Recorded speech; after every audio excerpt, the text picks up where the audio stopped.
અજાબ ગામમાં ચોમાસામાં રસ્તા બગડી જતા અજાબ ગ્રામ પંચાયત દ્વારા પંચાયત મીટિંગમાં ઠરાવ કરીને અજાબ ગામમાં બગડી ગયેલ રસ્તામાં મોરમ નાખવાની કામગીરી ચાલુ કરેલ હોય તે સમયે ખાણ ખનીજ શાખા જૂનાગઢના અધિકારીઓ આવેલ અને જેસીબી ટ્રેક્ટર જપ્ત કરવાની કાર્યવાહી શરૂ કરતા અજાબના ગ્રામજનો દ્વારા તેનો વિરોધ કરવામાં આવ્યો હતો અને કોઈ પણ સંજોગોમાં આ અન્યાય સામે અવાજ ઉઠાવવા તૈયાર થયા હતા। આ અધિકારીઓની તાનાશાહીનો નમૂનો છે। મોટું ગામ સક્ષમ સરપંચ અને ગ્રામ પંચાયતની મજબૂત ટીમ હોય જેથી અવાજ ઉઠાવી શક્યા હતા।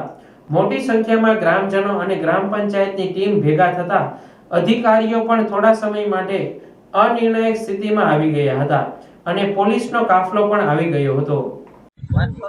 મગનભાઈ અગેરા, સરપંચ અજાબ, કેશોદ તાલુકો, જુનાગઢ જિલ્લો અને અજાબ ગામ।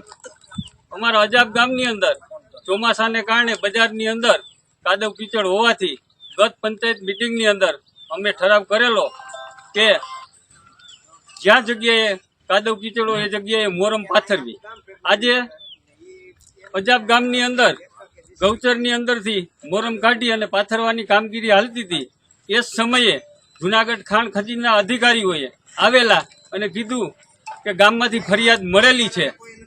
જ્યારે એની સામે અમારો જવાબ એવો હતો કે આ કોઈ ચોરી નથી, ગ્રામ પંચાયતનો ઠરાવ છે અને ગ્રામ પંચાયતની જ માલિકીની અંદર ગામની અંદર જે તે બજારની જરૂરિયાત છે ત્યાં અમે મોરમ નાખી રહ્યા હતા। છતાં પણ અધિકારીઓ અમારી વાત માનવા કે સહમત ન હોય। આ બાબતે અમે વારંવાર એને વિનંતી કરી છતાં પણ માનતા નથી, જેથી અજાબ ગામના બધા લોકો સાથે મળી આજે ગૌચરમાં આવેલ છે જે મશીનરી સીઝ કરવાની તે વાત કરે છે તેની સામે અમે સખ્ત વિરોધ નોંધાવ્યો છે અને કોઈ પણ પ્રકારે અમારી મશીનરી નહીં જાય પણ અમારો જીવ જાય ત્યાં સુધી અમે લડત કરવા તૈયાર છીએ।